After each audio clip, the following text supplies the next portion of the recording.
बिस्मिल्लाहिर्रहमानिर्रहीम, अस्सलामुअलैकुम। सदाए रमज़ान में आपको खुशामदीद कहते हैं। मैं हूँ आपकी होस्ट शहरबानो आवान और हमेशा की तरह मेरे साथ मौजूद हैं अजीम राना। जी बिल्कुल, और हम ये दुआ करते हैं, ये उम्मीद करते हैं आप जहाँ होंगे खैर व आफियत से होंगे और रमज़ान की बरक़ात समेट रहे होंगे। तो शहरबानो, आज हम बात करने वाले हैं आजिज़ी और इनकसारी की। सुभान अल्लाह। तो आजिज़ी और इनकसारी इंसान की शख्सियत को बहुत ही खूबसूरत बना देता है। आप सल्लल्लाहु अलैहि वसल्लम ने अपनी उम्मत को आजिज़ी और इनकसारी की तालीम देते हुए इरशाद फरमाया, जो अपने मुसलमान भाई के लिए आजिज़ी करता है बारी ताला उससे सर बुलंद करता है। वो जो इस पर अपनी बर्तरी जाहिर करता है, जताता है, तो अल्लाह ताला उसे पस्त कर देता है। हम देखते हैं कि बहुत से लोग माली, समाजी, सियासी और अमली हवाले से किसी मकाम पर पहुंच जाते हैं तो वो आजिज़ी और इनकसारी को भूल जाते हैं, खुद को बहुत बड़ा और बाला समझना शुरू कर देते हैं, दूसरों को हकीर जानने लगते हैं।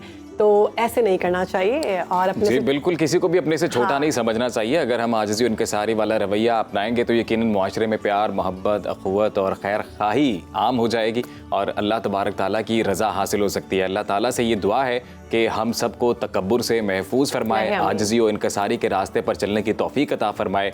आमीन। तो आज हम आजिज़ी और इनकसारी के साथ ही हम बाकायदा तौर पर आगाज़ करते हैं अपनी ट्रांसमिशन का, रमज़ान ट्रांसमिशन का, और हम कोशिश करते हैं कि अपने अंदर भी ये लेकर आएँ। और अभी जो कि इंतजार कर रहे होंगे, बिल्कुल क्विज टाइम है ये, और अभी हम कुछ ही देर में अपना ये सेगमेंट लेकर आएंगे क्विज वाला।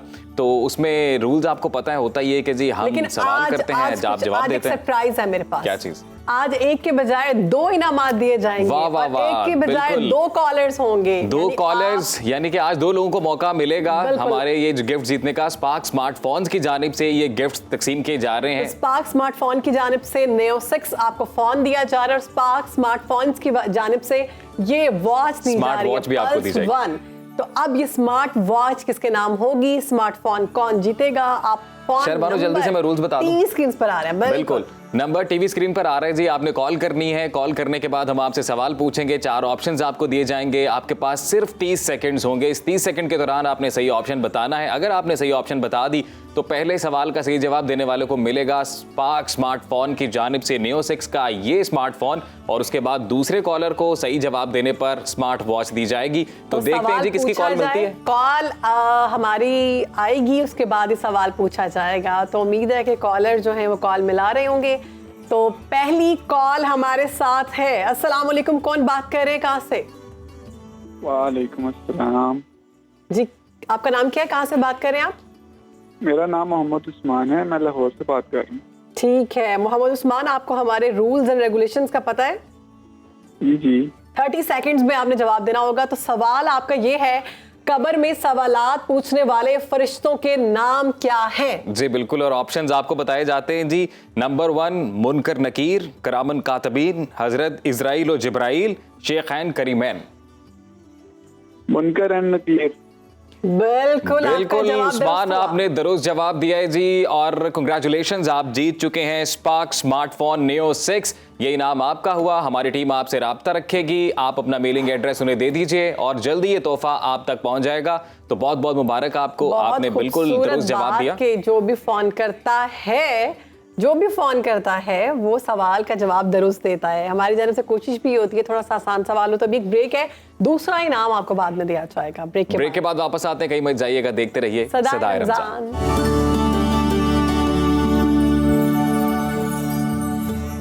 सदाए रमज़ान में आपको खुशामदीद कहते हैं जी। ब्रेक पर जाने से पहले हमने क्विज गेम आपके साथ खेली। अब 3 अहम खबरें हैं जो हम आपके साथ शेयर करने जा रहे हैं। तो पहली खबर क्या है शहरबानो? पहली खबर ये है अजीम कि मैंने देखा है कि जितने भी मुसलमान हैं उनकी ख्वाहिश होती है कि हम रमज़ान मुबारक में जाएं और जाकर उम्रा करें। तो उम्रा करने वाले मुसलमानों के लिए खबर ये है कि अब अगर आप उम्रा करने जा रहे हैं तो सिर्फ एक ही उम्रा कर सकते हैं। लाखों ज़ायरीन जो है वो मक्का मुकरमा पहुंचते हैं, मगर अब सऊदी हुकूमत की जानिब से रमज़ान मुबारक में नई उम्रा पॉलिसी मुतारिफ करवा दी गई है, जिसके तहत किसी शख्स को रमज़ान में सिर्फ एक मरतबा ही उम्रा करने की इजाज़त होगी। दूसरी बार उम्रे की इजाज़त मांगने पर सऊदी हुकूमत की जानिब से इनकार कर दिया जाएगा। सऊदी वज़ारत हज व उम्रा का ये कहना है कि इस पाबंदी का मकसद ये है कि रश कम हो, दूसरों को उम्रा करने में ज़्यादा से ज़्यादा मौका मिले और हजूम के इंतज़ाम में मदद की जाए। अच्छा, वैसे मैं कहूँगा कि बहुत अच्छा इकदाम है। क्योंकि ये अमूमी तौर पर रवैया है हम मुसलमान बहन भाइयों का। देयर इज़ नो डाउट कि रमज़ान में नेकियों का अजर जो है वो 70 गुना ज़्यादा हो जाता है। तो हर मुसलमान बहन भाई की ख्वाहिश होती है कि रमज़ान के महीने में बिलखसूस उम्रा किया मुझे जाए। लगता है कि एक तो बहुत थोड़ा है जो इतनी मेहनत करके इतनी ख्वाहिशात लेकर लोग जाते हैं। अब उसका उन्होंने जवाब भी दिया ना कि रश इतना ज़्यादा हो जाता है, दुनिया भर से मुसलमान आ रहे हैं। देखिए सिर्फ पाकिस्तान से तो नहीं जा रहे, ऐसे पूरी दुनिया भर से लोग आ रहे हैं। तो उन्होंने बोला जी एक तो रश जरा कम होगा और दूसरा के दूसरे लोगों को भी मौका मिलेगा। रोजेदारों को फिर ज्यादा आसानी होगी, जल्दी उन्हें कैटर करना अमाल हैं वो जल्दी कर सकेंगे। जो भी हुआ है खैर एक उम्रा भी परवरदिगार की जानिब से कबूल फरमाए अल्लाह। बिल्कुल। और ये तो आप भी कई ऐसे लोगों को जानते होंगे, हम भी जानते हैं कि जो एक से जायद उम्रा करते हैं और बड़ी ख्वाहिश होती है, ख्वाहिश भी और लोग करते भी हैं जिनको अल्लाह ताला ने दिया। हमारे मुसलमान बहन भाई जब भी जाते हैं उनकी कोशिश होती है कि वहाँ पर जितने दिन हैं वो इबादत में गुजारे जाएं, वो उम्रा में गुजारे जाएं, ताकि हम बाकी तो पूरा साल जाके पुरसुकून जिंदगी गुजारते हैं, लेकिन यहाँ पर एक लम्हा भी जाया नहीं होना। ये अच्छा इकदाम है जी सऊदी जो गवर्नमेंट है उनकी जानिब से कि दूसरों को भी मौका मिलना चाहिए। मेरी नजर में अच्छा इकदाम है कि सबको मौका मिलना चाहिए, सबके टर्न आए, सब अल्लाह ताला का घर देखें, सब उम्रा करें। तो जी अगली खबर आपके साथ शेयर करते हैं। ये खबर थोड़ी खतरनाक है। रमजान मुबारक में भी अहले फ़लस्तीन की जो मुश्किलात हैं वो कम नहीं हो रही हैं और दुनिया भर में एक एजेंसी है जो कि IPC के नाम से जो फाका कशी और कहत की सूरत हाल पर नज़र रखती है, उसकी जानिब से एक रिपोर्ट सामने आई है। जो इंकशाफ किया गया वो इंतहाई ख़तरनाक है।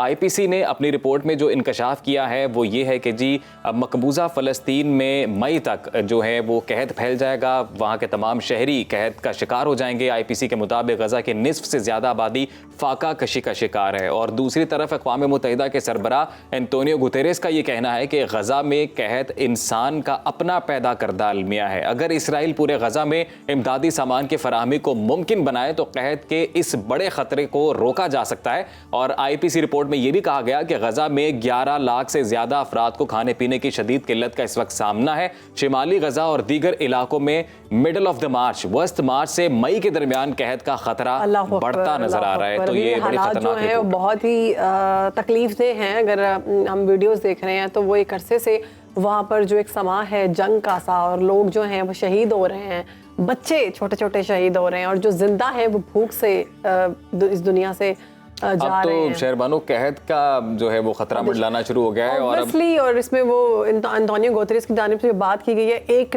तरफ से अगर देखें तो ठीक है, लेकिन एक तरफ से मुझे थोड़ा उससे इख्तलाफ है कि इंसानों का अपना बनाया है, लेकिन वो वहाँ पर जो इंसान मौजूद हैं वो नहीं जंग चाहते। जो जंग कर रहे हैं ये उनकी जानिब से दिया गया कहत है। वो चाह रहे हैं कि हम उनको ना मारें, ये भूख से और प्यास से वो लोग चले जाएं इस दुनिया से। एंटोनियो गुतेरेस इसी बात की तो निशानदेही कर रहे हैं। वो ये कह रहे हैं कि एक तो है जी कि जो कुदरती आफत आ गई, ये कुदरती आफत नहीं है, उसकी वजह से नहीं है, बल्कि इंसानों की अपनी हठधर्मी है कि जो वहां तक इमदाद पहुंचने नहीं दे रहे। मुसलमान जो ममालिक हैं 57, उनको होश के नाखून लेने होंगे और मुस्लिम उम्मा बनना होगा, मुस्लिम उम्मा के तौर पर सामने आना होगा और आवाज उठानी होगी और अपने मुसलमान बहन भाइयों के लिए कुछ करना होगा। तो क्योंकि ये बड़ा ही खतरनाक नंबर है जी, 11 लाख का नंबर है। 11 लाख के लोग हैं जो सफ़र करेंगे सारी सूरत हाल से। तो ना सिर्फ मुस्लिम उम्मा बल्कि पूरी जो आलमी बरादरी है अब उसको जाग जाना चाहिए। बस बहुत हो गया कि वहाँ पर मासूम बच्चे और बुजुर्ग खवातीन बिलख रहे हैं। अब और क्या बंदा कहे, वहाँ पे जो विजुअल सामने आते हैं वो नहीं देखे जाते। शान इफ्तारियां और सहरियां कर रहे हैं, और अगर उनके छोटे छोटे लम्हात अगर देखे जाए ना वीडियोस में किस तरह से वो लोग अपनी सहरी और इफ्तारी कर रहे हैं तो बहुत तकलीफ थे। आगे बढ़ते हैं, अब कुछ बात कर लेते हैं ज़मीन पर कायम होने वाली पहली और दुनिया की सबसे बड़ी मस्जिद की। तो मस्जिदुल हराम ये मस्जिद है जो दुनिया में पहली और सबसे बड़ी मस्जिद है। नाज़रीन, इस मस्जिद के वस्त में मुसलमानों का किबला यानी बैतुल्लाह वाक़या है और अंबिया हज़रत इब्राहीम अलैहिस्सलाम की जानिब से इसकी बुनियाद रखी गई थी।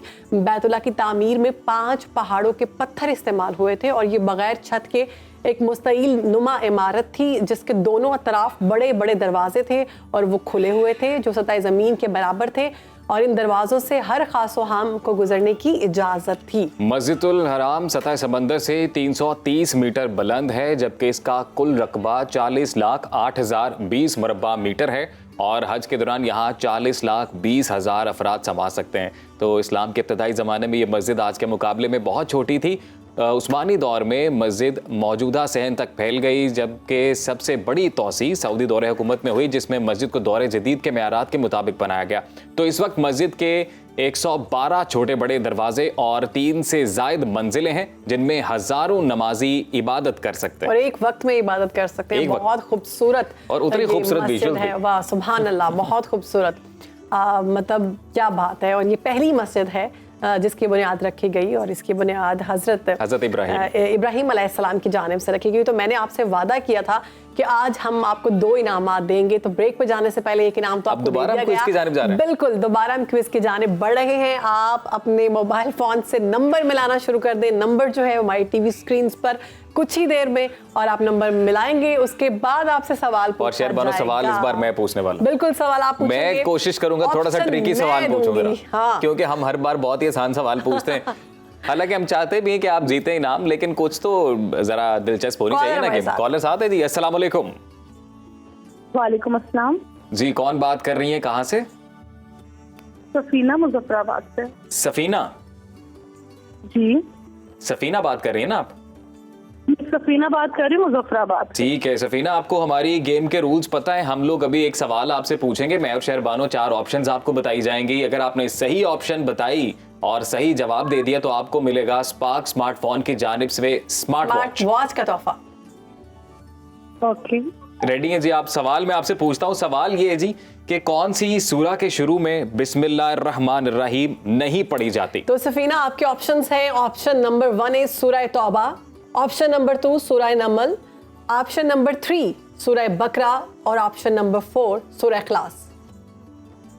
जी अपना सवाल रिपीट करेंगे आप? कौन सी सूरा के शुरू में बिस्मिल्लाहिर्रहमानिर्रहीम नहीं पढ़ी जाती?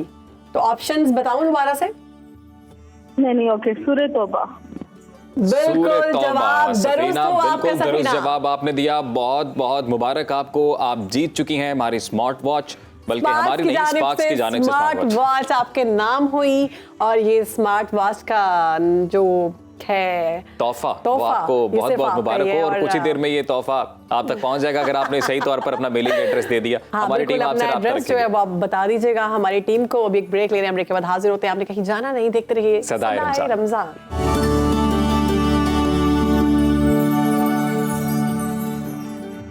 सदाए रमज़ान में आपको खुशामदीद कहते हैं। बड़ा ही अहम सेगमेंट है। कुरानिक स्टडीज़ के एक्सपर्ट, उनके स्पेशलिस्ट डॉक्टर अब्दुल सलाम आरिफ साहब हमारे साथ मौजूद है। उनसे हम बात करेंगे। अब्दुल सलाम आरिफ साहब से हम जानने की, समझने की कोशिश कर रहे हैं जी कि माह रमज़ान की अहमियत क्या है, फिर नज़ूल कुरान और फिर ख़त्म नबूवत का क्या कॉन्सेप्ट है। तो अब्दुल सलाम साहब बहुत शुक्रिया आपका। जी बहुत अब्दुल सलाम साहब, कल ख़त्म नबूवत की बात की थी, वहीं पर ख़त्म किया था, वहीं से आगाज़ करते हैं कि फ़ायदा क्या है इसका इंसान को। जी, कल हम बात कर रहे थे बिस्मिल्लाहिर्रहमानिर्रहीम अल्लाहुम्मा सल्ली अला सय्यदना मुहम्मद व अला आलिहि व सहाबी व बारिक वसल्लम। कल हमने अपनी गुफ्तगू ख़त्म की थी कि नबूवत अपने औजे कमाल पे पहुँच के जी तो मोहम्मद मुस्तफ़ा सल्लल्लाहु अलैहि वसल्लम पर ख़त्म हो गई। बेशक। अब इस औजे कमाल का इंसान को क्या फ़ायदा पहुँचा, और ख़त्म नबूवत का सबसे बड़ा फ़ायदा जो इंसान को पहुँचाना जी वो ये है कि मोहम्मद सल्लल्लाहु अलैहि वसल्लम को मानने के बाद हमें किसी को मानने की ज़रूरत नहीं। बेशक। हमारे गले से गुलामी के तमाम पटे उतर गए। वाह वाह। ये ख़त्म नबूवत की सबसे बड़ी खूबसूरती है कि जब मैंने मोहम्मद मुस्तफ़ा सल्लल्लाहु अलैहि वसल्लम को मान लिया, फिर मुझे किसी पीर फ़कीर इमाम किसी की ज़रूरत नहीं है।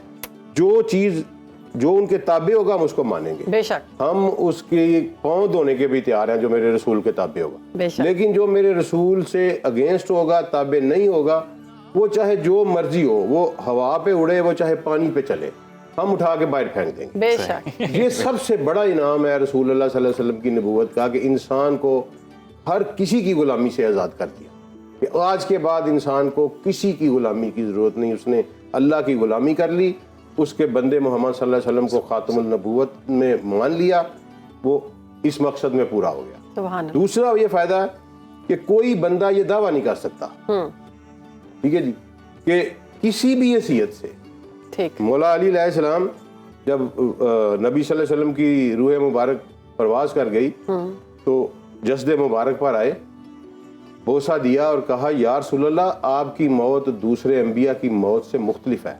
हाय। आज आपकी मौत के बाद आसमान का ज़मीन से राब्ता ख़त्म हो गया, फिनिश। नबी सल्लल्लाहु अलैहि वसल्लम के बाद कोई बंदा किसी भी हैसियत में कोई इल्हाम किसी चीज़ का दावा नहीं कर सकता। बेशक। जितना कोई करेगा वो बकवास और ड्रामेबाजी हो। ये जो कादियानी दजाल ने किया जी को जिल्ली नबी, बुजूरी नबी, उम्मती नबी, ये सारी बकवास है। अगर अबू बकर, उमर, उस्मान, अली, तला ये लोग उम्मती नबी नहीं तो मिर्जा कहां से उम्मती नबी हो गया? उम्मती नबी, कोई नबी नबूवत का कोई दावा कर ही नहीं सकता। ये इस पे मैं थोड़ा सा टाइम इसलिए लिया है कि ये बड़ा बारीक नुक्ता है और हमारे नौजवानों को समझाने वाली बात है। देखें, आप अब जब जिंदगी गुजारते हैं ना तो आपको अपनी प्रायोरिटीज एंड आइडियल्स में कुछ चीज़ों पर स्टबन होना पड़ता है, नॉट ऑल। आपको हर जगह एतदाल में रहना चाहिए। बिल्कुल। ये दर्स है हमारे रसूल का, वाह। स्टबन नहीं होना चाहिए। लेकिन कुछ ऐसे आपके पैरामीटर्स होते हैं जिन पे आपने स्टबन होना होता है, अदरवाइज वो काम खराब हो जाता है। एक मुसलमान के लिए 3 पैरामीटर्स हैं जिस पे हम स्टबन हमें होना चाहिए और हमारी पूरी नौजवान नस्ल को ये सबक याद कर लेना चाहिए बिल्कुल। कि एक, अल्लाह की तौहीद, हम अल्लाह के में किसी किस्म का कोई शिरक नहीं पड़ता। बिल्कुल, बेशक बेशक। जियोमेट्रिकल प्रेसिजन इस पे है। कोई शक, नबी सल्लल्लाहु अलैहि वसल्लम की खत्म नबूवत, बेशक इस पे भी जियोमेट्रिकल प्रेसिजन है, कोई बंदा ये दावा नहीं कर सकता। और नंबर 3, वालिदैन का एहतराम। जी, ये 3 ऐसी चीजें हैं, ये जब भी अल्लाह का पैगाम आया, अल्लाह की किताब उतरी, सहीफा उतरा, नबूवत भेजी गई, ये 3 चीजें इंसान को बताई गई कि इन 3 चीजों के ऊपर तुमने अमल करना है। अल्लाह, रसूल जो भी उस वक्त के थे और हमारे लिए मोहम्मद मुस्तफा सल्लल्लाहु अलैहि वसल्लम, और वालिदैन का एहतराम। इस पे इंसान को बड़ा स्टबन और नॉन फ्लेक्सिबल रहना चाहिए। ये तमाम इंसानियत के लिए बेसिक मैसेज है। बेसिक मैसेज है। सही। 3 तीन। इसमें अब अगली बात जो आती है वो ये आती है कि ये क्यों शक पैदा होता है। ठीक है, और जब आपके ज़हन में इस बारे में शक पैदा होता है ना नबूवत के बारे में, तो फौरी तौर पर शैतान आप पे हमलावर होता है। बिल्कुल फौरी तौर पर हमलावर होता है और वो आपको काबू कर लेता है। सही। ये बड़ा एक हथियार है। जो लोग नबूवत का झूठा दावा करते हैं ना, वो पढ़े लिखे तबके को बहकाएंगे हैं। और उसके बाद उसे कहेंगे इस्तिखारा कर लो जी। अच्छा, जो ही आप इस्तिखारा करने पे राजी होते हैं ना, आपके ऊपर शैतान हमलावर हो जाता है और आपका इस्तिखारा इस तरह का हो जाता है कि ये तो सच है। क्योंकि कल मैंने आपको बताया कि शैतान has the power to come in the mind. उसको पता चल जाता है कि अब ये लैंड जो है ना, ये साइल फर्टाइल हो गई है मेरे लिए। This happened with my friend, he was MBBS doctor, बड़ा अच्छा मुसलमान था। उसकी बहस हुई किसी कादियानी के साथ, तो उसने कहा जी नहीं ठीक है, तुम मेरी बात नहीं मानते, तुम इस्तिखारा कर लो, मेरिट की बात है।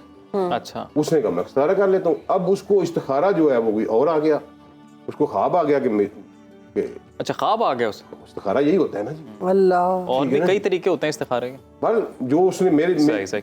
वो उसने पहले मेरे से नहीं बोल रहा था, ये हुआ तो वो बड़ी परेशानी में मेरे पास आया। फैसलाबाद में थे हम। उसने मुझे कहा कि यार ये, मैंने कहा यार तूने किया क्या है?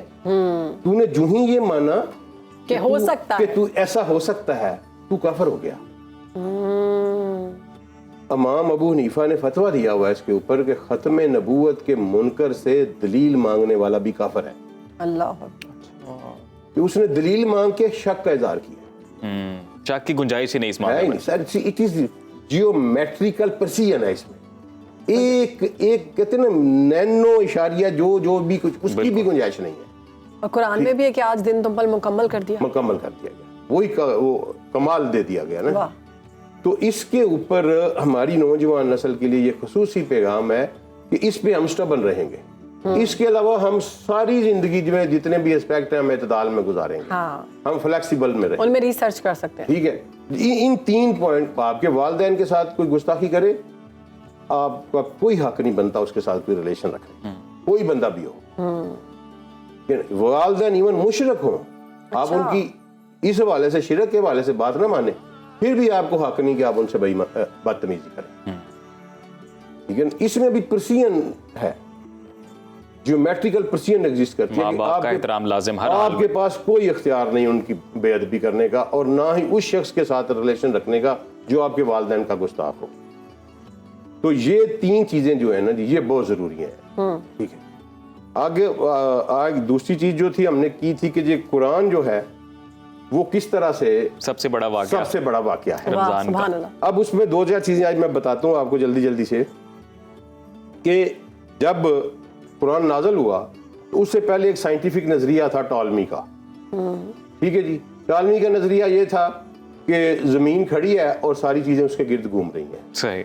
उसके बाद साइंस ने तरक्की की और 15वीं सदी में आ गया कोपरनिकस। सही। उसने कहा नहीं नहीं नहीं, सूरज खड़ा है और जमीन उसके घूम गिर्द रही है। घूम रही है। उसके बाद ये 90s में 20वीं सदी में आके हमने हबल ऊपर भेजा, तो हबल ने कहा कि ये सारी चीजें घूम रही हैं अपने अपने मदार में। ठीक है जी। अब कुरान ने क्या कहा 7वीं सदी में, कुरान इनके दरमियान में आ गया, 7वीं सदी में कुरान ने कहा कि कुछ भी नहीं खड़ा, सारा ही घूम रहा है। अल्लाह। ठीक है, यानी मीनिंग देयर बाई कि जो बात साइंसदानों ने 1300 साल की तहकीक के बाद पाई, वो कुरान ने आपको 1300 साल पहले बता दी हुई थी। सुभान अल्लाह। तो इसका मतलब है कि कुरान इंसान के ज़हन से आगे जा रहा था। वाह वाह। ठीक है ना जी, जो कल मैंने आपसे बात की थी कि एक स्टेप आगे होगा, एक स्टेप। इंसानी ज़हन कुरान के पीछे आएगा। बिल्कुल। यही पढ़ते हुए नौजवान नस्ल से मेरा दरख्वास्त है कि यही आपने ख्याल रखना है कि आप कुरान को पढ़ें, कुरान साइंस से या इंसानी ज़हन से आगे है। वाह, ठीक है, सुभान तो अल्लाह। समझने की जरूरत समझने की जरूरत। हाँ, आपने उसको साइंस को आगे समझ के नहीं पढ़ना। हाँ, जो कुलिया साइंस का और कुरान का आपस में मैच कर जाए वो फाइनल है, वो फाइनलिटी है। ठीक। मसलन कुरान में आ गया कि हमने तमाम हयात को पानी में से पैदा किया है। 1977 में सर जेम्स ने ये साबित कर दिया कि तमाम हयात पानी से पैदा हुई है। It is finality. ठीक है ना, ये कोइंसाइड करके कुरान का। लेकिन अगर कोई बात साइंस की समझ नहीं आ रही तो आप समझ लें कि साइंस पीछे है, इंसान के ज़हन से कुरान बहुत आगे है। बेशक। तो ये आपका बहुत खूबसूरत बात की आपने अब्दुल सलाम साहब। आप इतने खूबसूरत अंदाज में बताते हैं कि वक्त का अंदाजा ही नहीं होता। तो आज का हमारा वक्त जो है वो ख़त्म हुआ। इंशाल्लाह कल फिर आपसे इसी मौजू पर आगे बात करेंगे। और अभी एक ब्रेक ले रहे हैं, ब्रेक के बाद वापस आते हैं।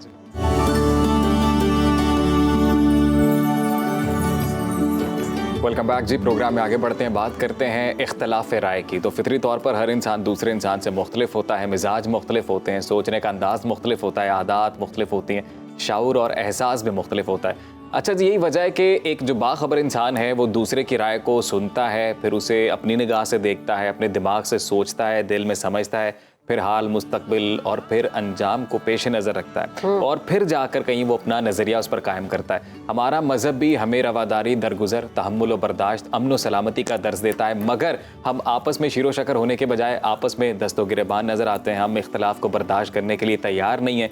हम मुबाहिसे के आदाब भूल चुके हैं। हम दूसरों के नज़रियात का एहतराम नहीं करते। हम इख्तलाफ पर भड़क उठते हैं। मौलाना रूमी ये कहते हैं जी कि अपनी आवाज़ के बजाय दलाइल बुलंद करो। और आपको साथ साथ ये भी बताते हैं कि ये तमाम तर चीज़ें सीखने की कितनी ज़रूरत है और बुनियादी तौर पर इख्तलाफ कैसे किया जाना चाहिए, ये आज तमाम हम तर सूरत हाल पर बात करेंगे। हमारे साथ हमारे गेस्ट मौजूद हैं, सीरत स्कॉलर हैं डॉक्टर तारिक शरीफ ज़रा साहब। वेलकम करते हैं आपको डॉक्टर साहब। कुरान और सुन्नत की रोशनी में अगर हम बात करें तो इख्तलाफ और मुखालिफत में कोई फ़र्क है? जिसमें रब मोहम्मद करीम अलैहिस्सलाम, सबसे पहले तो यादावरी का शुक्रिया। और हमेशा की तरह आज भी आपने एक बड़ा बामानी और बामकसद उन्वान जो है उसे ज़ेर बहस लाने की कोशिश की है। हकीकत में अगर हम जैसे मुआशरों के अंदर बिलखुसूस और पूरी दुनिया में बिलउमूम अगर इस उन्वान को सही अंदाज में समझ लिया जाए, इसकी अहमियत को समझ लिया जाए और इसकी ज़रूरत को समझ लिया जाए, तो बहुत सारे मसाइल जो दुनिया के अंदर इस वक्त मौजूद हैं वो शायद इस तरह ना हो जिस तरह हमें इस वक्त दरपेश हैं। बिल्कुल यानी वो हम सब समझते हैं कि एक बड़ी तादाद में जो इंसानी खून है उसको भी इख्तिलाफ राय की झैल में अगर बुनियादी आदाब मलहूज़ रखे जाएँ तो शायद महफूज किया जा सकता है। ये जो अक़वाम की सतह पर इनफरादी दर्जे पे ये जो इख्तिलाफ़ात हुआ करते हैं, जब ये मुखालफत की शक्ल इख्तियार करते हैं तो अगले दर्जे पे ये फिर कौमों का मिजाज बन जाया करता है। और फिर जैसे अफराद के साथ मामलत करते हैं, बिल्कुल वैसे ही अक़वाम के साथ मामलत करना शुरू कर देते हैं। और नतीजा ये होता है कि वो बातें जिन्हें सिर्फ इख्तिलाफ राय तक रहना चाहिए था, वो मुखालफत और फिर एक दर्जा आगे जाके दुश्मनी और अल्टीमेटली उसका रिजल्ट फिर इंसानी जानों के ज़िया की सूरत में जो है भुगतना पड़ता है। स्टेट बिहेवियर में तब्दील जी बिल्कुल ऐसा है, बिल्कुल ऐसा। स्टेट आज खुद जो है वो पहाड़, दरिया, बादल, बरसात इसका नाम तो नहीं होता है। स्टेट वहाँ रहने वाले लोगों के उमूमी मिजाज का जो है वो आईनादार हुआ करती है। क्या है उसूल व आदाब? जी हाँ, आप ये देखें रसूलुल्लाह सल्लल्लाहु अलैहि वसल्लम की ज़िंदगी की तरफ जब हम जाते हैं तो हमें ये अंदाज़ा होता है कि कायनात की सबसे कामिल बात रसूलुल्लाह सल्लल्लाहु अलैहि वसल्लम के पास मौजूद थी। बेशक। इख्तिलाफ राय कब शुरू होता है? उसका नुक्ता आगाज़ ये होता है कि जब मुझे यूँ लगे कि मेरी बात सबसे ज़्यादा कामिल बात है और बाकी सब लोग जो हैं वो गोया किसी नाकिस दलील के ऊपर खड़े हैं और मेरे पास उनसे बेहतर या एक दर्जा आगे जाके बिल्कुल कामिल बात मौजूद है। आप तसव्वुर कीजिए रसूल रहमत सल्लल्लाहु अलैहि वसल्लम जिन्हें बराह रास्त अल्लाह रब्बुल इज़्ज़त की तरफ से हिदायतनामा जारी होता है और जिनकी ज़ुबान से निकला हुआ हर लफ्ज़ जो है, उनके ख़्याल में आने वाला हर पाकीज़ा ख्याल जो है वो अल्लाह रब्बुल इज़्ज़त की ताईद और हिमायत और हिदायत के साथ आता है। ऐसी हस्ती जिसे अपने कलाम पर इतनी कामलियत के साथ भरोसा हो कि ये सबसे बेहतरीन कलाम है, इसके बावजूद उनके मिजाज का आलम ये है कि डॉक्टर ल्यूरेन जसलर जैसी हस्ती ये कहती है कि रसूलुल्लाह सल्लल्लाहु अलैहि वसल्लम के 11 में से 9 समर सीज़न मदीना में ऐसे गुजरे जिनमें सरकार दो आलम सल्लल्लाहु अलैहि वसल्लम मदीने के अंदर मौजूद थे। और हुजूर का मामूल ये हुआ करता था कि रात इशा की नमाज के बाद हुजूर असहाब को 2 हिस्सों में तकसीम कर देते और उनके सामने, उनमें से एक गिरोह के सामने एक सवाल जो है वो फूड फॉर थॉट के तौर पर उनके सामने रखते, वो उस पर अपनी राय देते और वो बार बार कहते कि सरकार आप इस पर रहनुमाई अता करें, हुजूर खामोश रहते। फिर दूसरी तरफ का जो राय है वो लेते और उसमें बहुत सारी बातें ऐसी होती हैं जो ज़ाहिरी तौर पर आपस में जो है ना उनका इख्तलाफ होता। रसूलुल्लाह सल्लल्लाहु अलैहि वसल्लम बाज़ दफ़ा एक मामले पर 8-8 दिन तक अपनी राय न देते और अपनी राय से बरक्स बातों को उसी कुशादा पेशानी के साथ सुनते जैसे आपकी नज़रिया फ़िक्र के मुताबिक जो बातें होती हैं उन्हें जिस तरह आप खुशगवारी के साथ सुनते। नतीजा क्या होता कि हुजूर क्यों खामोश हो जाते, अपनी राय क्यों ना देते, किसी को स्नब क्यों ना करते, उसकी राय पे उसकी इस्लाह फौरी तौर पर क्यों ना करते, उसको पूरा समात का हक़ अदा करते। रसूलुल्लाह सल्लल्लाहु अलैहि वसल्लम के जो दीगर खसाइल हैं उनमें खूबसूरत खसलत ये भी मौजूद है जो हुजूर के मिजाज से उम्मत को पहुंचनी चाहिए थी, लेकिन हमारी बदनसीबी है कि हमने अपने रसूल से वालिहाना मोहब्बत का तो बहुत ऐलान किया, उनके लिए जान देने की तो बहुत जो है ना बेहमदी ताला हमारे अंदर जज्बा मौजूद है और उम्मत ने बड़ी जान दी भी। मैं हमेशा ही कहा करता हूँ कि काश जितना हमने रसूल रहमत सल्लल्लाहु अलैहि वसल्लम के नाम पर जान देना सीखी है, अगर इतना हुजूर के पैगाम के मुताबिक ज़िंदगी गुजारना सीख लेते तो शायद हमारी ज़िंदगियाँ बहुत मुख्तलिफ होती और हमारी ज़िंदगियों की बरकत से बहुत सारी और ज़िंदगियाँ जो हैं वो भी इसी खुशगवार जो अल्लाह की तरफ से हिदायतनामा उसके साथ जुड़ जाती। रसूलुल्लाह सल्लल्लाहु अलैहि वसल्लम 8-8 दिन तक इसलिए अपनी राय का इजहार ना करते और अपने मिजाज अपनी राय से बिल्कुल मुखालफत में होने वाली बात को पूरी खंदा पेशानी से सिर्फ इसलिए सुनते ताकि उनके दरमियान थॉट प्रोसेस पैदा हो और फिर उन हुजूर जब देखते कि 2 ग्रोहों में कोई 2 अफराद ऐसे हैं जिनकी राय आपस में मुतसादिम है और उसकी वजह से उनकी आवाज़ बुलंद होना शुरू हो गई है या उनके लहजे में करख्तगी आ गई है या मजलिस बर्खास्त होने के बाद अगले दिन, दूसरे दिन, तीसरे दिन उनकी आपस में वो जो थी ना मोहब्बत, खुलूस या आपस में कुर्बत थी उसके अंदर कहीं दरार नज़र आती तो हुजूर उनको बाकायदा दोनों को बुलाते और कहते कि इल्म की बात को इल्म के पैराए में रख के एक दूसरे के साथ करना चाहिए, दलील की इख्तलाफ जो है वो मुखालफत में तब्दील नहीं होना चाहिए। यानी जो ज़ाहिरी हमारा अलमिया क्या है कि हम अपनी बात को पहले तो सबसे मुकम्मल बात समझते हैं, फिर हम फौरी तौर पर अपना दिल और दिमाग उसके सारे जो उसमें जो रिसीव करने की जितनी कैपेसिटी होती है ना वो सारे उसके सारे स्विच ऑफ कर देते हैं और नतीजा क्या होता है कि फिर इल्मी अंदाज में होने वाली गुफ्तगू जिसे महज इल्म की बुनियाद पर रहना चाहिए था, इवन दलील के साथ उसको डील किया जाना चाहिए था, हम उसे एक ज़ाती अना में तब्दील कर देते हैं और नतीजा ये होता है कि वो जो 2 लोगों के दरमियान एक इल्मी हवाले से दलील और जो एक मुकालमा था उससे खैर बरामद होना था, वो खैर बरामद होने की बजाय 2 लोगों के दरमियान एक मुखालफत का सिलसिला शुरू हो जाता है और फिर ये यहाँ तक नहीं रुकता बल्कि ये मुखालफत का सिलसिला 2 ख़ानदानों में तब्दील हो जाता है और फिर पता चलता है बाद 2 मोहल्ले आपस में लड़ रहे हैं। नौजवानों को आप क्या नसीहत करेंगे कि अगर वो एक दूसरे से मुखालिफत या इख्तलाफ रखते हैं तो किस तरह से उसको हैंडल करना चाहिए? बहुत सादा सी बात है, अल्लाह रब्बुल इज़्ज़त ने इंसान को 2 कान अता किए और 1 ज़ुबान अता की। इसका मतलब ये है कि दोहरा सुनना चाहिए और आधा बोलना चाहिए। वाह वाह वाह। यानी 2 कान अल्लाह ने इसलिए दिए हैं, ये सुनना ज़्यादा चाहिए। अब होता क्या है, सारे इख्तलाफात मुखालफत में उस वक्त बदलते हैं। आप ज़रा अपने गिरदो पेश में कोई भी जो इस तरह का मामला जहाँ से मुखालफत फूटी है उसको ज़रा देखें, एक लम्हे के लिए रिकॉल करें तो आपको अंदाज़ा होगा कि मुखालफत में उस वक्त तब्दील होना शुरू होता है जब हम सामने वाले को बोलने नहीं दे रहे होते, उसकी बात सुनना नहीं चाह रहे होते, हम अपने हिस्से से ज़्यादा बोल रहे होते हैं और सामने वाले का जो हक बनता है बोलने का उससे कम उसे बोलने दे रहे होते हैं। इसलिए मैं कहा करता हूँ कि जब आप अपनी कौम के अंदर अपने गिरदो पेश में बिलखुसूस अपने बच्चों में बात सुनने का ज़र्फ पैदा कर देंगे ना, समात के अपने आदाब हैं और मैं ये हमेशा कहा करता हूँ क्योंकि हम सब का बोलने से ताल्लुक़ है तो मैं बड़े अदब के साथ अपने दोस्तों को, तालिब इल्मों को भी ये बात कहा करता हूँ, अपने घर में भी ये बात कहता हूँ कि बोलना बहुत कमाल की बात है लेकिन बोलने का फ़न बहुत आसान है, मैं उम्र के इस हिस्से में आके आज ये समझा हूँ कि समात का फन जो है ना उससे ज्यादा मुश्किल बात मुश्किल है। बिलखुसूस बात सुनने का फन उस वक्त जिस वक्त आपको सुनने में वो कुछ मिल रहा है जो आपके मिजाज के मुताबिक नहीं है। मुख्तलिफ डॉक्टर साहब है। अभी आपने बात की इख्तलाफ वाली, एक तो ये उनसर आ गया ना कि हम बाइस्ड हैं, हमें किसी की जात ही पसंद नहीं, हम सुनना ही नहीं चाह रहे वो क्या क्या रहा है, बस हमने इख्तलाफ करना है। एक ये भी चीज़ कितनी खतरनाक हो सकती है कि जब आप में एक सुपीरियर नॉलेज का कॉन्सेप्ट आ जाए, जब आपको लगे कि मेरे पास जो नॉलेज है ना ये फाइनल है। अल्लाह के रसूल सल्लल्लाहु अलैहि वसल्लम, सब मुसलमान इस बात पर हमारा अकीदा है और दुनिया के सारे गैर मुतअस्सिब इस बात पर मुत्तफिक हैं कि रसूलुल्लाह सल्लल्लाहु अलैहि वसल्लम से बेहतर किसी भी चीज़ के बारे में इल्म या इल्म का इजहार, इल्म का इबलाग, ये तीनों दर्जे किसी के पास उनसे बेहतर नहीं हो सकते। बेशक। इसके बावजूद हम देखते हैं कि रसूल रहमत सल्लल्लाहु अलैहि वसल्लम मदीने में मस्जिद नबवी के अंदर बैठे हैं और जब वहाँ पे पहला टैक्स फ्री जोन कायम करवाते हैं और दूसरे कबाइल के लोग वहाँ आना शुरू होते हैं तो बिल एहतमाम हुजूर अपने असहाब को भेजते हैं। हज़रत बिलाल हबशी की बाकायदा जिम्मेदारी है, उनके ज़िम्मे लगाया गया होता है। हज़रत अबू दरदा हुजूर की दूसरी साहबियन दोनों की जिम्मेदारी थी कि आपने ट्रेड टाइम पे वहाँ जाना है और वहाँ से जो किसी शोबे का इल्म का माहिर आदमी है अगर वो यहाँ आया है तो उसे मेरी तरफ से दावत देनी है, फिर उसे बुलाया जाता, वो गैर मुस्लिम होता। आप तसव्वुर करें कि आज मस्जिद नबी के अंदर अगर गैर मुस्लिम चला जाए तो हमारी तबीयतों पे कितना गिरां गुजरेगा।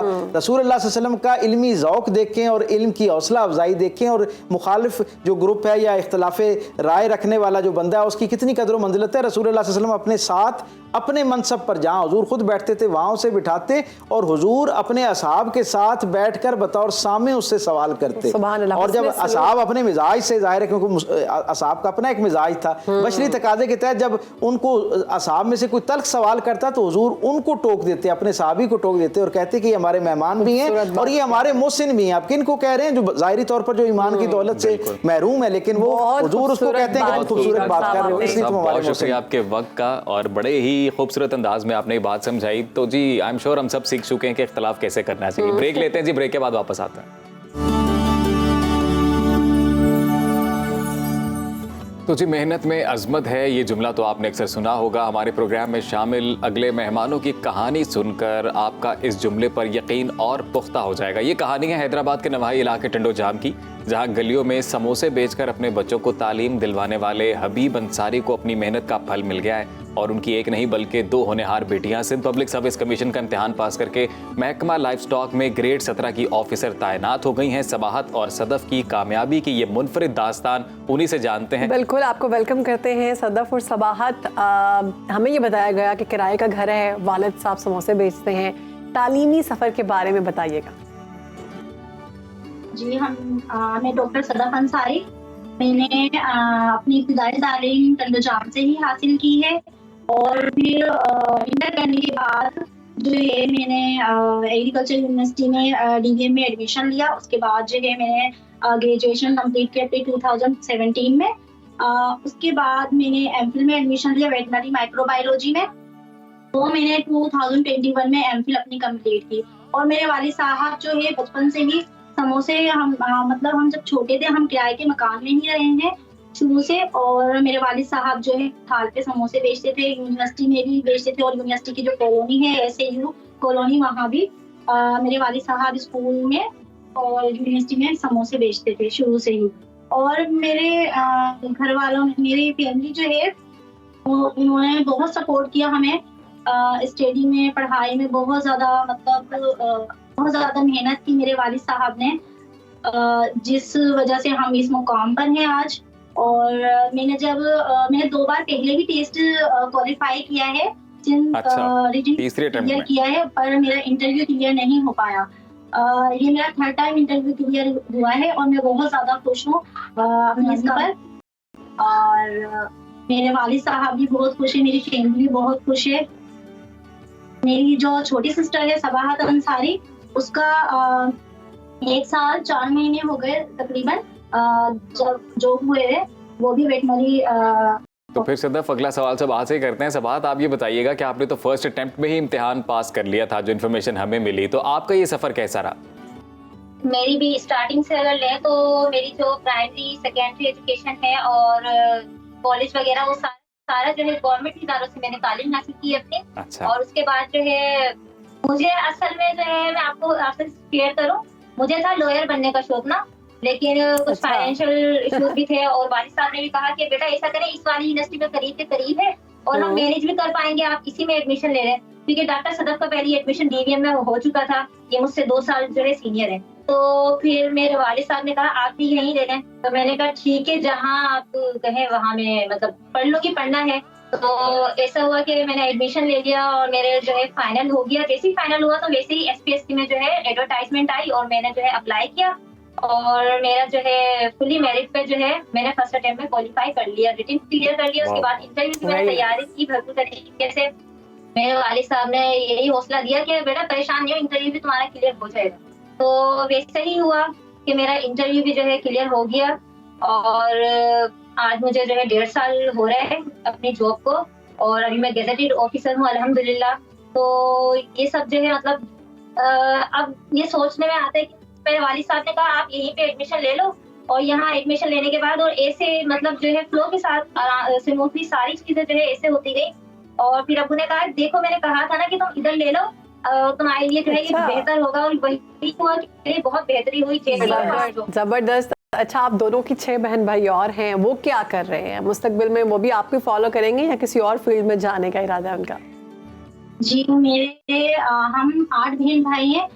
मुझसे जो छोटे, मैं सबसे बड़ी हूँ, मुझसे जो छोटे भाई हैं समद अंसारी, वो जो है उन्होंने मास्टर्स किया है इधर एग्रीकल्चर यूनिवर्सिटी से मास्टर्स किया है एजुकेशन एक्सटेंशन में, एग्रीकल्चर एक्सटेंशन में उन्होंने मास्टर्स किया और उन्होंने भी अभी एग्रीकल्चर ऑफिसर का BPS 17 का टेस्ट दिया हुआ है, रिटन टेस्ट। अभी उसका रिजल्ट नहीं आया, अल्लाह करेगा उसका भी रिजल्ट आ जाएगा इंशाल्लाह कामयाब होंगे, 17 ग्रेड ऑफिसर लग जाएंगे।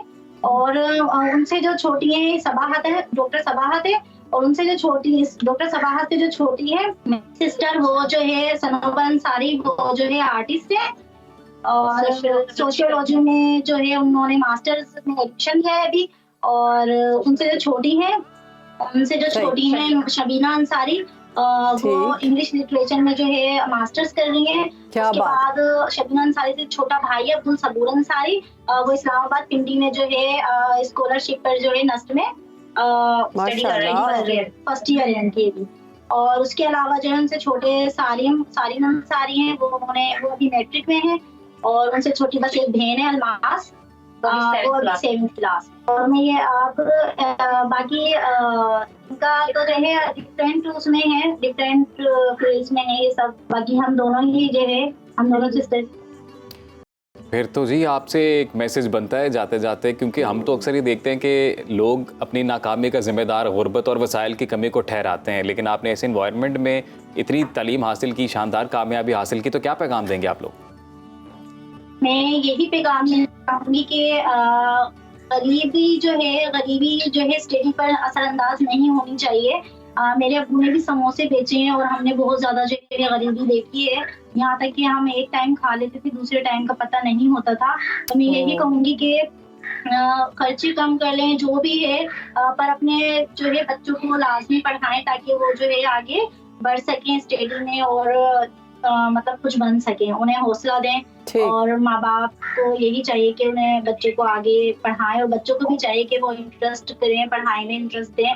और जिस तरीके से हमने इंटरेस्ट दिया अपनी पढ़ाई में, हमारे अब्बू को, हमारे वालिद साहब को कभी भी जो है मुश्किलात पेश नहीं आई हमारी पढ़ाई के हवाले से कि ये सही नहीं पढ़ रहे, कभी शिकायत का मौका नहीं दिया। क्योंकि हमें भी पढ़ाई का शौक था और हमारे वालिदैन को भी शौक था कि बच्चे आगे बढ़े और पढ़ें। और आज अल्लाह का करम है कि हम लोग जो है डिफरेंट फील्ड्स में जो है सारे बहन भाई पढ़ रहे हैं और अभी छोटे बहन भाई वो भी पढ़ रहे हैं। अल्लाह ताला करे उनको भी मतलब कामयाब करेगा।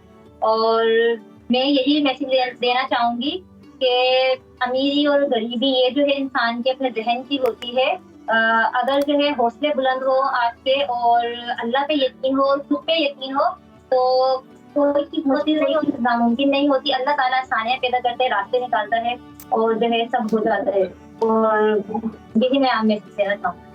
बड़ा ही खूबसूरत मैसेज आपने दिया है सबाहत और सदफ, बहुत शुक्रिया आपके वक्त का। और यकीनन आप लोग इंस्पिरेशन हैं कई ऐसे लोगों की कि जिनके पास वाकई वसाइल नहीं है, और हमारी दुआ है कि मज़ीद कामयाबी पाएं आप। और पाकिस्तान के असल हीरोज़ ये हैं तो ऐसा है मेरा और पाकिस्तान। शायद बानो सही कहते हैं वैसे, where there is a will there is a way. अगर आपकी बेशक। ख्वाहिश है, आप में जज्बा है, जुस्तजू है, तो फिर ये सब बातें सेकेंडरी रह जाती हैं कि हालात मौजूद है कि नहीं। देयर इज नो बिल्कुल डाउट कि जी ऐसे ही मुश्किल जरूर होती है। और अभी सदफ और सबाज जैसे बता रही थी हर कि एक वक्त मुश्किल का के खाना बाद खाते आसानी थे है। तो दूसरे वक्त के खाने का पता नहीं था, लेकिन ऐसे माहौल में फिर भी उन्होंने कामयाबी की जो दास्तान एक कायम की है।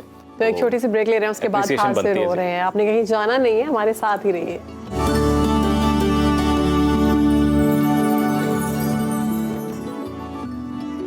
वेलकम बैक जी। और अब वक्त हो चुका है कि हमारे साथ मोहम्मद रेहान साहब मौजूद हैं स्टूडियोज़ में, और आपको खुशामदीद कहते हैं। सदाए रमज़ान में कैसे हैं आप? ठीक ठाक है।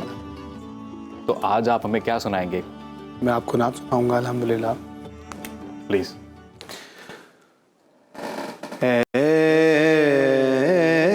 रसूले अमी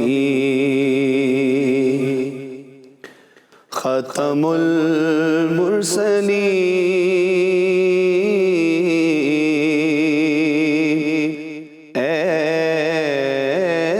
रसूले अमी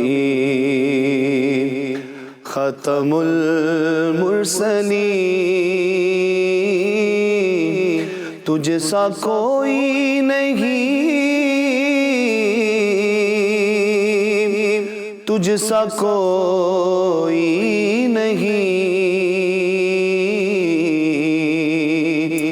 है ये अपना अकीदा, बस को यकीन है ये अपना अकीदा, बस को यकीन तुझसा कोई नहीं, तुझसा कोई नहीं ए रसूले अमी। दस्ते कुदरत ने ऐसा बनाया तुझे, जुमला साफ से खुद सजाया तुझे,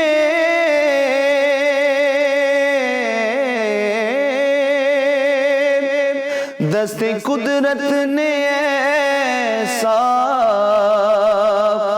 बनाया तुझे, जुमला साफ से खुद सजाया तुझे, ए अज़ल के हंसी, ए अबद के हंसी,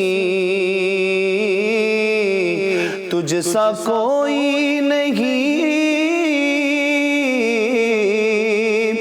तुझसा कोई नहीं है रसूले अमी। तेरा सिक्का रवा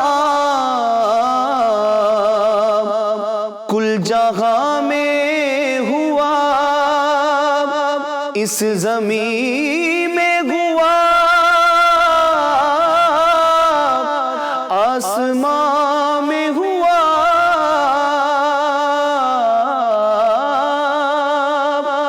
तेरा सिक्का रवा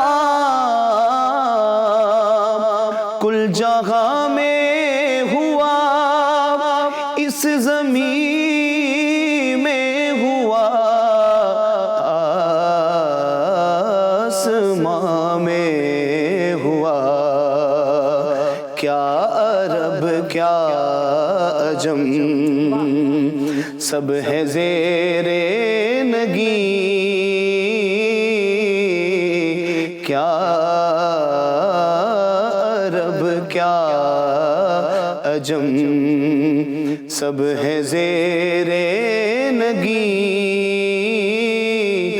तुझसा कोई नहीं, तुझसा कोई नहीं, ऐ रसूले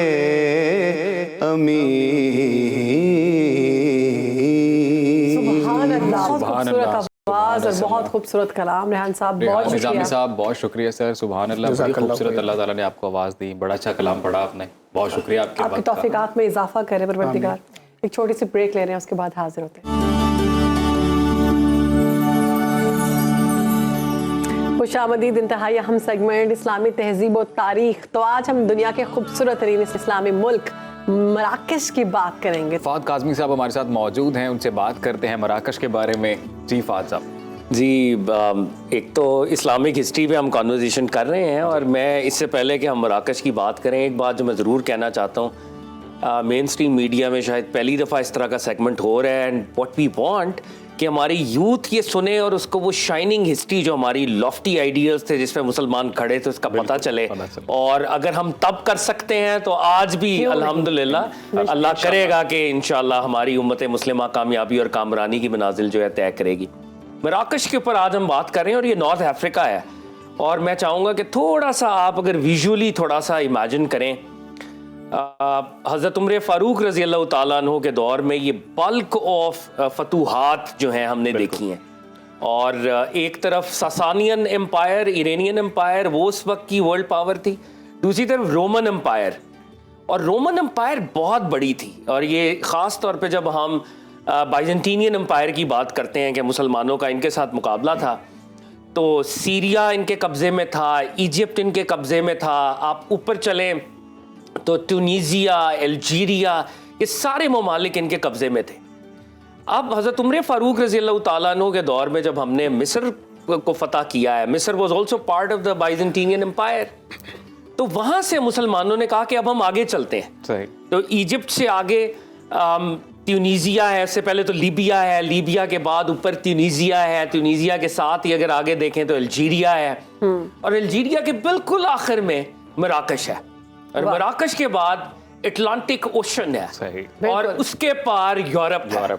ऐसे याद तो कैसे कर लेते ये हैं इस तरीके से अगर आप ज्योग्राफी देखें तो आपको ये चीज़ें याद भी रहती हैं, और आप खुद भी एक बर्ड्स आई व्यू के लेवल पे इसको देख सकते हैं। ठीक। तो मुसलमान जो हैं वो इजिप्ट में प्लेस्ड है।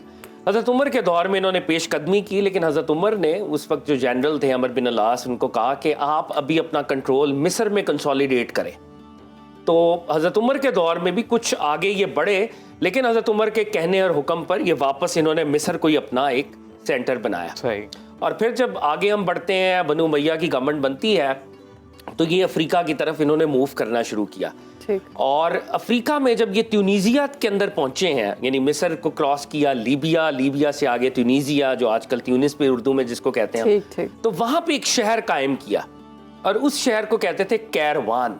कैरवान। हाँ, और ये वैसे तो कैंची वाले काव से लिखा जाता है, लेकिन इंस्पिरेशन कारवान से ही थी। सही। ओके। और ये भी एक टेंट सिटी थी, सही, और सही। यहाँ ये भी एक गैरिजन टाउन था जो मुसलमानों, और बहुत बड़ा ये भी कायम हो गया, और वो कैपिटल बना। और उस वक्त लीबिया, ट्यूनीसिया, अल्जीरिया के कुछ इलाके, इनको मुसलमानों ने अपना एक प्रोविंस डिक्लेयर किया। ठीक। और इस प्रोविंस को वो अफ्रीकिया क्या करते थे, अफ्रीकी प्रोविंस था। तो उस वक्त आप देखेंगे मुस्लिम एम्पायर इतनी एक्सपैंड कर चुकी थी।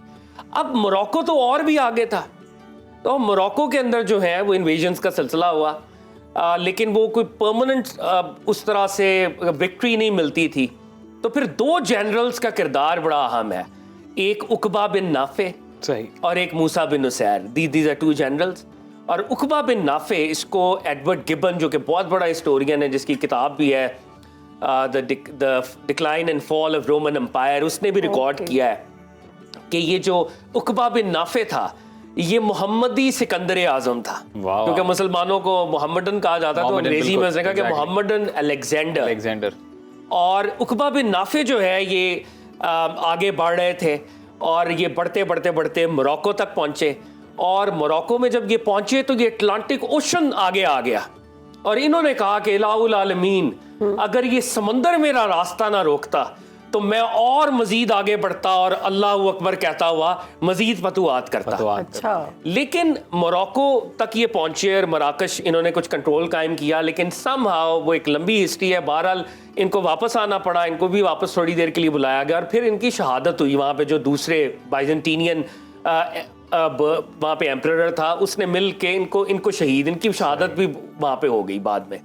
और हमें ये भी याद रखना चाहिए कि जो मराकश था, इनकी जो लोकल रेस है वो बर्बर कहलाते थे। अच्छा। बर्बर्स। हाँ जी, तो ये बर्बर्स थे और बाइजेंटीनियन एम्पायर का पार्ट थे और इस तरह से वो बर्बर्स ने इनको शहीद किया। तो कुछ साल बाद, को 10-15 साल जब हम आगे चलते हैं, तो वो दूसरा जनरल जो है वो मूसा बिन उसैर वो आया और मूसा बिन उसैर ने इन 700, जब यहाँ पे मोहम्मद बिन कासिम वाला वाकया हो रहा था तो वो वहाँ पे मराकश में पहुंचे हुए थे। तो वो मराकश पे इस तरह कंट्रोल और मराकश जो है वो फतह हुआ। इकबाल की जो शिकवा है, इकबाल की शिकवा के अंदर वो जो अशार हैं, दश्त तो दश्त है दरिया भी ना छोड़े हमने, बहरे जुल्मात में दौड़ा दिए घोड़े हमने, वो उकबा बिन नाफे और मूसा बिन उसैर के लिए के सामने अटलांटिक था और ये मोरक्को तक पहुंचे। और मोरक्को के बाद ऑफ कोर्स आगे मुस्लिम उंदलस भी इन्होंने फतह किया जो क्रॉस दी ओशन था, वो फिर कभी हम प्रोग्राम में उसके ऊपर भी बात करेंगे। तो ये कॉन्टेक्स्ट है। आप इमेजिन करें कि मक्का मदीना से ये काफिला चला है और all the way North Africa at the cusp of Europe Muslim empire पहुंच गई है। अब यहाँ पे मुसलमानों ने बहुत से शहर जो है नए आबाद किए। जो पहला शहर और अहम शहर यहाँ पे आबाद हुआ, उस शहर को फैज कहते हैं। फैज, हाँ, फैज उस शहर का नाम है। मराकश का शहर है, कदीमी शहर है, आज भी एग्जिस्ट करता है, अपनी कदीमी हालत के अंदर एग्जिस्ट करता है। वहाँ पे आप व्हीकल्स इस्तेमाल नहीं कर सकते, यू हैव टू वॉक। तो वो आज भी उसी हालत में एग्जिस्ट करता है। ये इदरीस 2 वहाँ पे किंग थे, ये सादात फैमिली की किंगडम वहाँ पे कायम हुई थी, तो इदरीसी सैयद्स की ये किंगडम थी। इदरीस 2 ने फैज बनाया था। अब फैज जो है उसके हवाले से जो एक सबसे इंपॉर्टेंट फैक्ट है जो मेरा ख्याल है आज रहना नहीं चाहिए, मुसलमानों ने फैज के अंदर एक यूनिवर्सिटी कायम की, अल केरियून, वो जो कैरवान शहर था उससे इंस्पायर होके एक यूनिवर्सिटी कायम की। और ये फातिमा अल फहरी एक खातून थी, ये एक मर्चेंट की बेटी थी, बहुत वेल्दी विमेन थी, इन्होंने वो यूनिवर्सिटी कायम की। और ये यूनिवर्सिटी 859 में, पहले लाइब्रेरी कायम हुई, साथ उसकी यूनिवर्सिटी, 859 AD से लेके आज तक it is the oldest operational university in the entire world. जबरदस्त, खूबसूरत बात पे हमें आपको कल यही से सिलसिला आगे बढ़ेंगे। यहीं से हम मेरा ख्याल है थोड़ा सा आगे जाना पड़ेगा। तो मोरक्को के बारे में आज आपने जाना, कल इंशाल्लाह यहीं से दोबारा बात करेंगे। अभी हमारी नशरियात जो हैं वो खत्म हो चुकी हैं, इंशाल्लाह कल आपसे मुलाकात होगी। अपना और अपने प्यारों का ख्याल रखें, हमें इजाजत दीजिए। अल्लाह हाफिज़।